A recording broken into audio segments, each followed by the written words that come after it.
akan belajar gagasan pokok dan gagasan pendukung. Nah, sudah sering kita belajar ini ya nak. Saya harap kita semua sudah paham dan mengerti.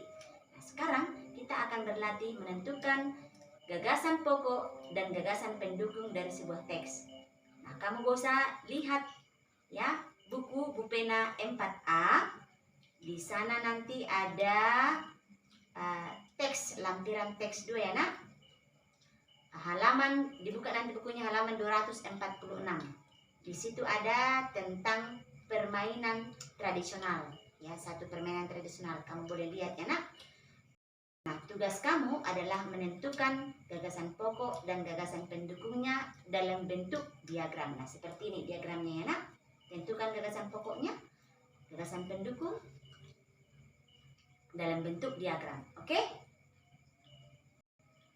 Nah, pada pembelajaran sebelumnya juga kita sudah mempelajari sifat-sifat bunyi.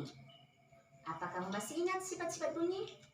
Ya, pasti ya nak. Yang pertama, bunyi dapat merambat melalui 3 media. Masih ingat? Yang pertama, benda padat. 2, gas. Yang ketiga, benda cair. Oke, saya hanya mengingatkan ya nak. Nah, selain merambat, bunyi juga bisa dipantulkan. Ya, pembelajaran kemarin masih ingat ya nak? Yang ketiga, bunyi dapat diserap. Jadi ada 3 sifat bunyi. Yang pertama, bunyi dapat merambat. Kedua, dipantulkan. Ketiga, diserap. Nah, sekarang kita akan belajar berdasarkan jenis bunyi pantul. Berdasarkan jenis bunyi pantul, ya, ini dibagi menjadi 3 berdasarkan jenis bunyi pantul ya nak. Yang pertama, bunyi pantul yang memperkuat bunyi asli. Ini jaraknya adalah dari sumber bunyi ke dinding pantul, jaraknya 10 meter. Jadi masih jelas. Jadi bunyinya terdengar nyaring ya nak, lebih nyaring. Yang kedua adalah gaung. Gaung, bergaung ya. Bunyi yang terdengar ya, bunyi yang terdengar bersamaan dengan bunyi aslinya. Bergaung. Sehingga ya, bunyi yang kita dengar itu nanti kurang jelas atau tidak jelas ya nak. Contoh ya, saya katakan kemari. Nanti yang kamu dengar di sana bisa menjadi keri gitu. Nah, ini jaraknya adalah antara 10 sampai 20 meter.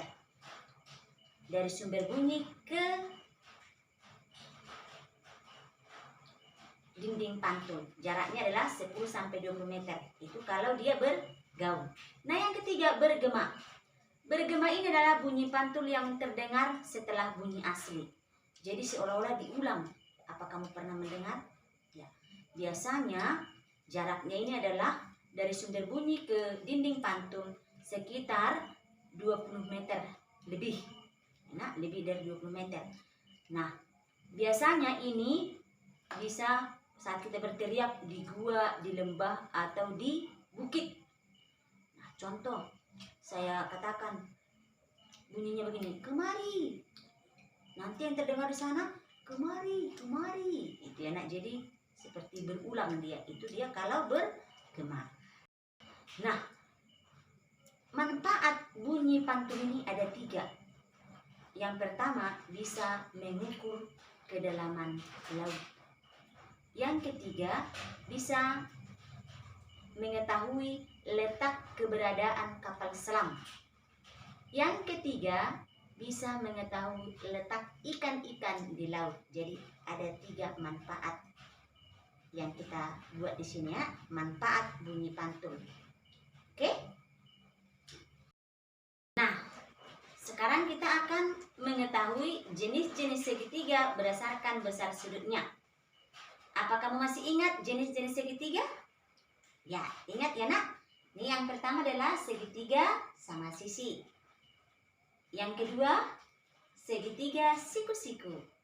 Yang ketiga ada segitiga sama kaki. Yang keempat ada segitiga sembarang. Oke? Nah, bagaimana kita mengetahui besar sudut segitiga ini?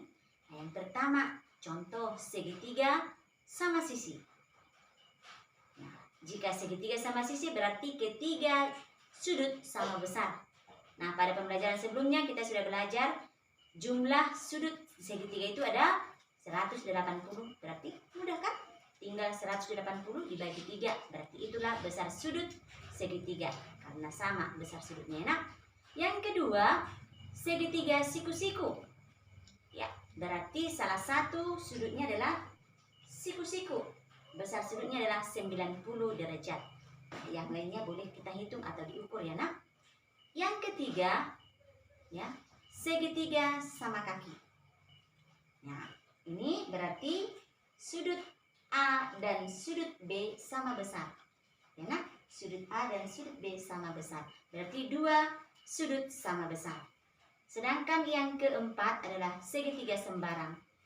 Nah, segitiga sembarang ini, ya, ketiga sudutnya berbeda, ya. Ketiga sudutnya tidak sama besarnya, ya, Nak.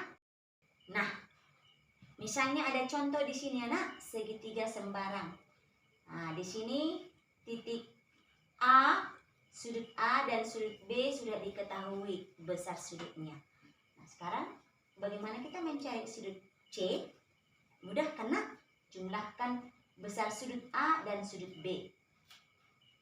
Nah, kemudian setelah itu sudut C dicari dengan cara ya kurangkan 180 dikurang sudut A tambah sudut B. Nah, berapa hasilnya? Itulah besar sudut C. Itu caranya, ya, Nak. Oke, mudah bukan? Okay, see you next time and thank you.